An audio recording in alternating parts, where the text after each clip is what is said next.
Je vous le disais à l'instant, la session ordinaire d'avril 2023 du Conseil national de transition s'est ouverte ce lundi 3 avril 2023. Durant 90 jours, l'organe législatif de la transition va examiner au moins une trentaine de projets et de propositions de loi.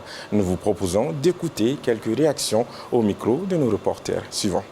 Intercession très laborieuse, mais très prolifique, marquée notamment par deux sessions extraordinaires.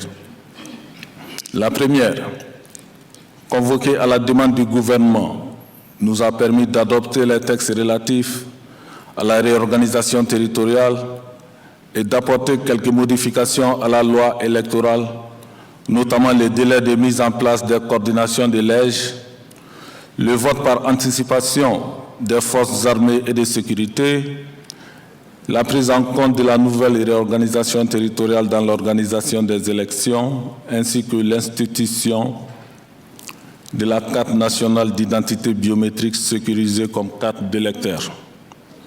Ces changements importants effectués sur la loi électorale méritent d'être largement expliqués aux populations. Quant à la deuxième session extraordinaire, convoquée à notre propre initiative, elle a permis au CNT de parfaire son règlement intérieur en tenant compte notamment de l'arrivée des membres additifs et de l'amélioration du fonctionnement de l'institution.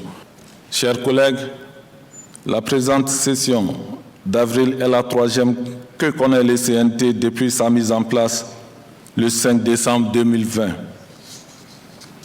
Elle s'étendra sur une période de 3 mois et compte déjà une trentaine de projets et de propositions de loi inscrits dans son tableau de saisine.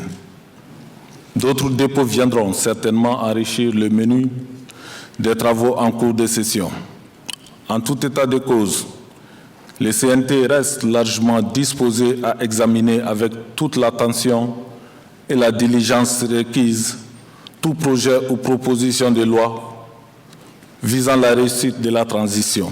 Donc la session d'avril est une session au cours de laquelle nous allons examiner au moins une trentaine de projets de loi.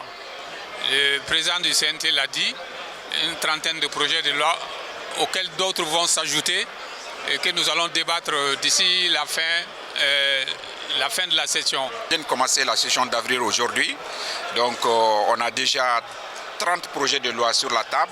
Il y a d'autres projets de loi qui doivent venir.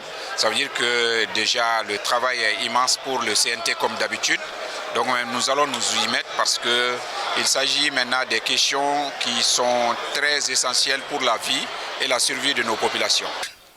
Ça nous a donné la chair de poule quand le président du CNT a prononcé ces mots patriotiques et souverainistes et qui a rappelé à la CEDEAO lors de cette ouverture que nous sommes déjà vaccinés contre ces sanctions, qui a rappelé les opérateurs économiques à avoir pitié du peuple malien qui a tant souffert, qui a rappelé au gouvernement de continuer à travailler davantage.